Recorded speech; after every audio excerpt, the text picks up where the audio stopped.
I was reviewing quarterly reports when my father walked into my office without knocking. Behind him were my mother and my brother Derek. The three of them stood in a formation that immediately told me this was an intervention, not a conversation. My name is Victoria, and I'm the Chief Operations Officer of Sterling Manufacturing, the company my grandfather built 60 years ago. I'd worked here for 12 years, climbing from entry-level analyst to COO through brutal hours, strategic innovations, and results that spoke for themselves. My brother Derek had joined the company 6 months ago after his tech startup failed. Dad had created a VP position for him, Vice President of Innovation, whatever that meant. So far, Derek's innovations included expensive team-building retreats and a poorly received rebranding proposal. "We need to talk about office assignments," Dad began, not bothering with pleasantries. "Derek needs a space that reflects his executive position. Your office, with its view and size, would be perfect." I set down my pen carefully. "This is the COO's office. It's been the COO's office for 30 years.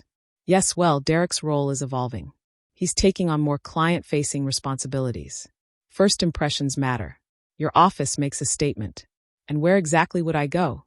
There's that nice office on the 3rd floor. Corner unit, plenty of natural light. Very adequate. Adequate. The 3rd floor office was half the size, next to the supply closet, and currently used for storage.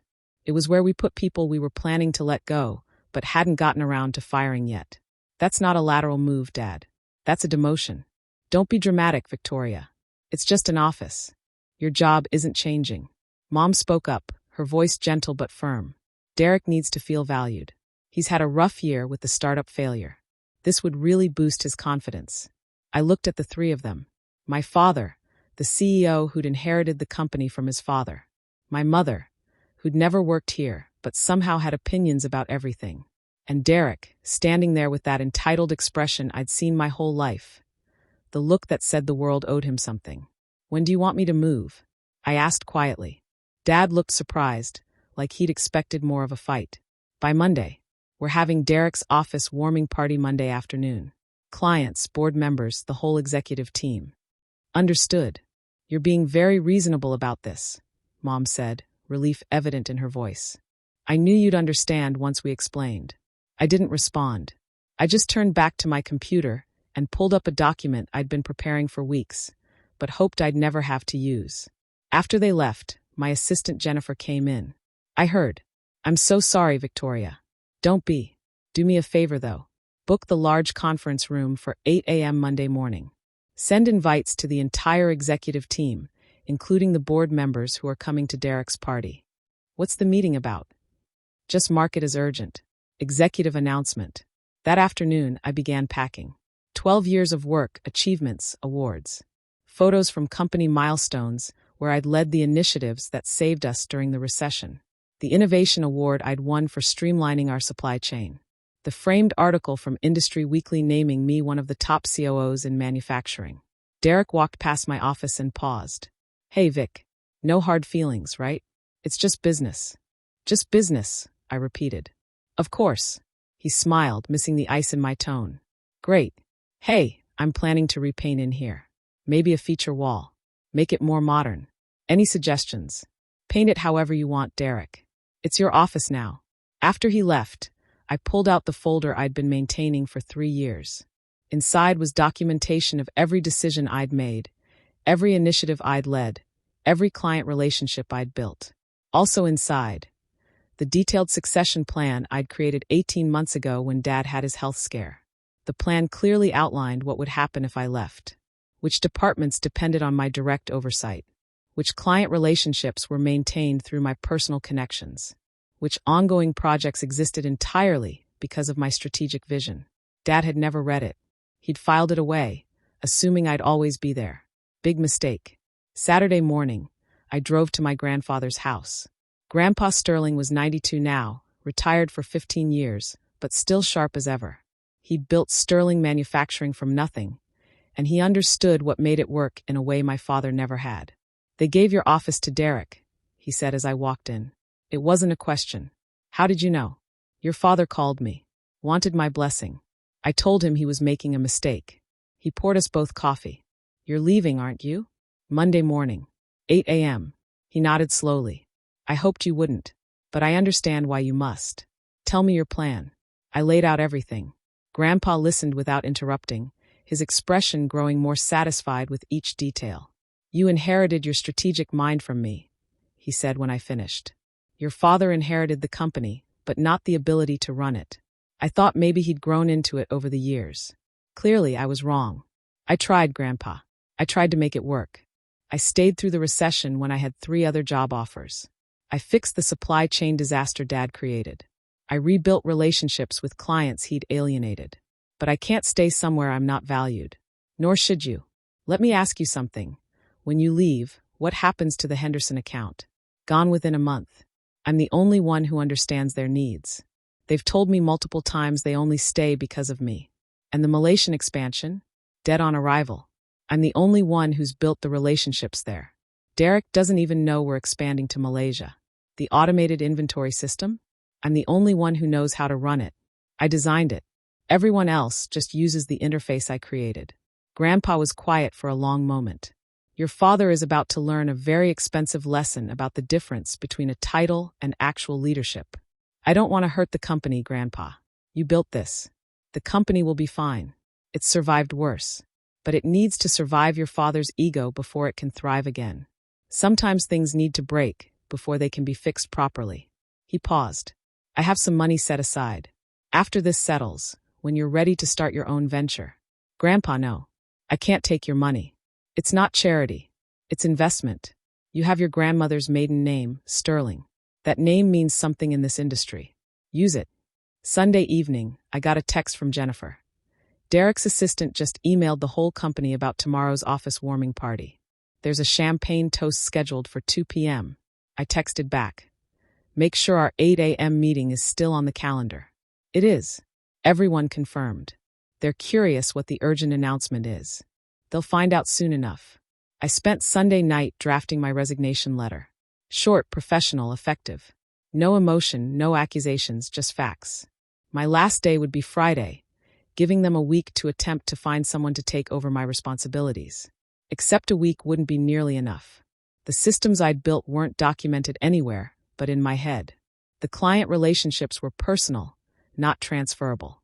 The projects I was managing existed on spreadsheets and documents that only I could interpret. I wasn't being vindictive. I was just being realistic.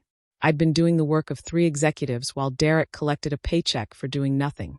They were about to understand exactly how much I'd been holding together. Monday morning arrived. I woke at 5 a.m., dressed in my best suit, and prepared my materials. My resignation letter. My final report, showing exactly which responsibilities I'd been managing and which would need immediate attention. And the succession plan I'd created. The one that detailed exactly what would happen if I left without proper transition. By 7:45, I was in my car, heading to the office for the first time. At 7:55, I walked past my old office. Derek was already there, supervising the painters who were covering my walls in slate gray. He waved cheerfully. Morning, Vic. Loving the new space already. I smiled and kept walking to the conference room. At exactly 8 a.m., I walked into the conference room. The entire executive team was there. Dad, Mom, who sat on the board, Derek, Jennifer, our CFO Martin, our head of sales Patricia, and 3 board members who'd come early for Derek's party. Good morning, everyone. Thank you for coming on short notice. Dad looked impatient. Victoria, make this quick. We have a lot to do before Derek's event this afternoon. This won't take long. I handed out folders to everyone. What you're holding is my formal resignation, effective 1 week from today. The room went silent. Dad's face drained of color. Mom gasped. Derek looked confused. You're resigning? Patricia said. Victoria, why? That's in the documentation, along with a detailed breakdown of my current responsibilities and the timeline for transition. I've also included the succession plan I created 18 months ago that outlines what needs to happen when the COO position is vacated. Dad found his voice. This is ridiculous. You're quitting over an office. I'm quitting because this company no longer values the work I do. The office was simply the final indicator of that. We absolutely value you. You're being dramatic. I opened my folder. Let me read you something from the succession plan you never bothered to read. If the COO position is vacated without adequate transition, defined as minimum 12 weeks. The following critical areas will be severely impacted. Henderson Manufacturing account, representing 23% of annual revenue. Malaysian expansion project, representing projected future revenue of 40 million over 5 years. Automated inventory system, currently saving the company 2.3 million annually. Supplier relationship management, involving 30 key vendors. I looked up. Those are just the highlights. The full document is 42 pages. You're holding copies now. Martin, the CFO, was speed reading through his copy. His face went progressively paler. Victoria, this can't be accurate. You're saying you're personally managing accounts representing a quarter of our revenue. Not just managing. I'm the primary relationship holder. James Henderson has told me 3 times that if I ever leave, he's taking his business elsewhere. Patricia flipped through pages. The Malaysian deal. I knew you were involved, but I didn't realize you were the only point of contact. I am. The expansion is scheduled to begin in 6 weeks. Without me, you have no relationships, no contacts, and no infrastructure in place. Dad was gripping the table. You're sabotaging us. This is unprofessional. I'm resigning with 1 week's notice and providing detailed documentation of my responsibilities. That's actually quite professional. What's unprofessional is demoting your COO to make room for an unqualified VP whose biggest contribution has been expensive team-building retreats. Derek stood up. I'm qualified. My startup. Your startup failed, Derek. It failed because you're good at ideas and terrible at execution. That's fine. Not everyone is an executor. But that doesn't make you qualified to step into roles held by people who are. That's enough, Mom said sharply. Victoria, you're upset. We understand. Let's discuss this calmly. What would it take for you to stay? Nothing you're willing to offer. Try us. I looked at each of them. Restore my office. Give Derek a position that matches his actual abilities. Acknowledge publicly that my work matters. And most importantly, treat me like an executive whose contributions are valuable, not an expendable resource you can demote whenever it's convenient. The room was silent. I could see the calculation in Dad's eyes. How much of what I was asking would bruise his ego, would require admitting he was wrong. Finally, he spoke. I built this company. I make the decisions about how it runs. If you can't accept that, then perhaps it's best you move on. I didn't build the company, Dad. Grandpa did. You inherited it. And over the past 12 years, I've been the one keeping it running while you took credit. I stood up. I'll be here through Friday to document what I can. After that, you're on your own. I walked out, leaving my folder on the table. Behind me, I heard voices rising, Patricia's angry, Martin's panicked, Mom's shrill. But I kept walking. Monday afternoon, Derek's office warming party happened. I didn't attend. Instead, I spent the afternoon with my lawyer, reviewing the non-compete clause in my contract. It's restrictive but not absolute, she said. You can't work for a direct competitor for 12 months. But you can start your own venture, consult, or work in adjacent industries. What about taking clients with me? Legally tricky. If they leave on their own and then hire you as a consultant, that's their decision. If you actively solicit them before your end date, that's contract violation. Understood. Tuesday morning, James Henderson called me. Victoria, I heard a rumor you're leaving Sterling. It's not a rumor. My last day is Friday. Long pause. Then our contract is up for renewal in 60 days. I think we'll be letting it expire. Jim, that's a decision you need to make based on what's best for your company.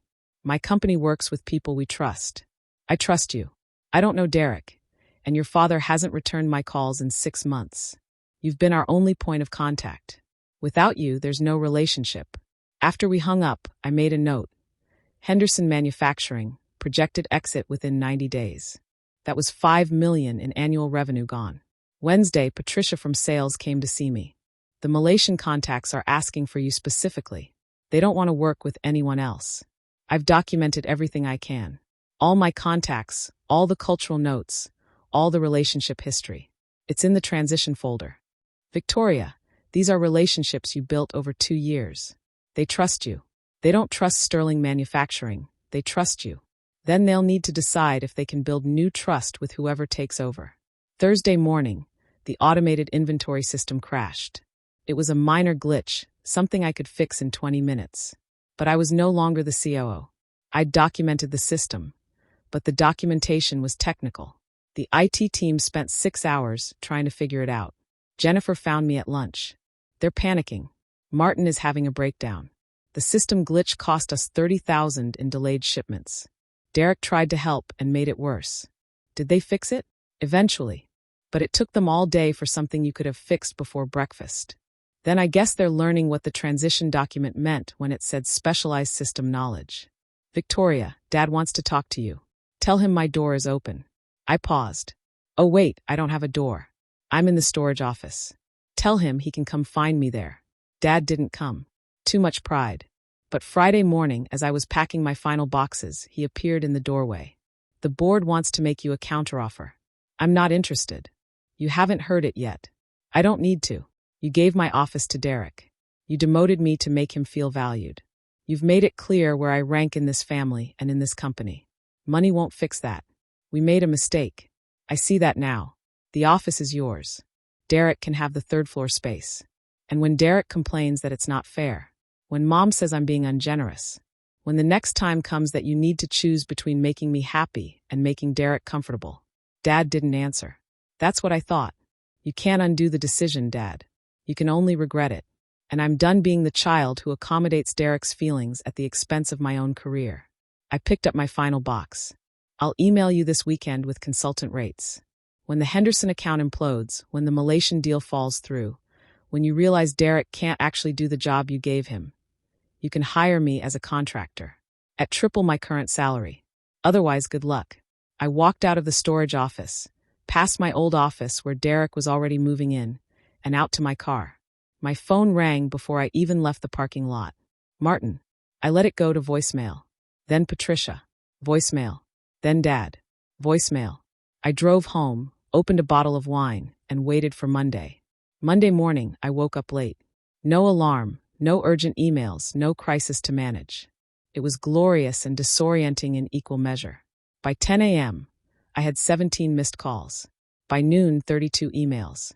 The subject lines told the story. From Martin, Henderson contract status urgent. From Patricia, Malaysia contacts won't return calls. From Dad, we need to talk immediately. From Derek, how do I access the vendor portal? I made myself lunch and read each email carefully. Then I crafted a single response to all of them. I'm no longer an employee of Sterling Manufacturing. For consulting inquiries, please contact my attorney. My rate is $500 per hour with a minimum 20-hour weekly commitment. Consulting contracts require 90-day minimums. 15 minutes later, Dad called. I answered. $500 an hour? That's extortion. That's consulting rate for a former COO. You're welcome to find someone else. You're doing this to punish us. I'm doing this because you taught me my value. You showed me exactly how much the company loses without me. Now you get to decide if it's worth $500 an hour to get some of that back. The board will never approve it. Then good luck with the transition. I'm sure Derek will figure it out. I hung up. Tuesday, James Henderson called me. Victoria, I meant what I said. We're not renewing with Sterling. But I'd like to hire you as an independent consultant. Would you be willing to help us find a new manufacturing partner and manage that transition? I'd be happy to. Let me send you my rates. Whatever they are, they're worth it. Wednesday, I got an email from the Malaysian expansion contacts. They'd heard I'd left Sterling and wanted to know if I'd be willing to consult on their project independently. They had other manufacturers they could work with. By Thursday, I had 3 consulting contracts lined up. Combined, they represented more income than my Sterling salary had been, with a fraction of the stress. Friday afternoon, exactly 1 week after my last day, Grandpa called. I heard Sterling's stock dropped 8%. Quarterly projections are being revised downward. The board is asking questions. I heard. Your father called me. He wants me to convince you to come back. As a consultant, as COO, full restoration, public apology. Derek moved to a different position. What did you tell him? I told him he had his chance and blew it. But I wanted to check with you before I closed that door completely. Is there any offer they could make that would bring you back? I thought about it. Really thought about it. The company I'd devoted 12 years to. The work I'd loved. The satisfaction of building something. But then I thought about Dad's face when he told me I was being moved to storage. Mom's dismissal of my accomplishments. Derek's entitled smile as he took over my office. No, Grandpa. There isn't. Good. Then let's talk about that investment I mentioned. I think it's time the industry met Sterling Consulting. The name's already known. Might as well put it to good use. 3 months later, Sterling Consulting was thriving. I had 5 major clients, 2 of them former Sterling Manufacturing accounts. I'd hired 3 employees, all of them excellent. Derek lasted 6 weeks as VP of Innovation before being quietly moved to Strategic Advisor, a meaningless title that involved no actual work. Dad brought in an external COO, paying him 3 times what he'd paid me. The Henderson account left, just as predicted. The Malaysian expansion collapsed. The inventory system continued to have problems. Sterling Manufacturing was still operating, but its growth had stalled. The damage wasn't fatal, but it was significant. And every time a client called asking for referrals, every time an industry connection needed consulting, every time someone mentioned operational excellence, my name came up. Not Sterling Manufacturing's. Mine. 6 months after I left, I was having coffee with Patricia, who'd also resigned. I heard Derek asked for his old office back. Said the COO space was too much pressure. I smiled. Is anyone using it? It's storage again. They couldn't find anyone qualified willing to take the position at what they're offering. My old office, the one they'd taken from me to boost Derek's confidence, was back to being a storage room. Some justice, I thought, is poetic. Some justice just is.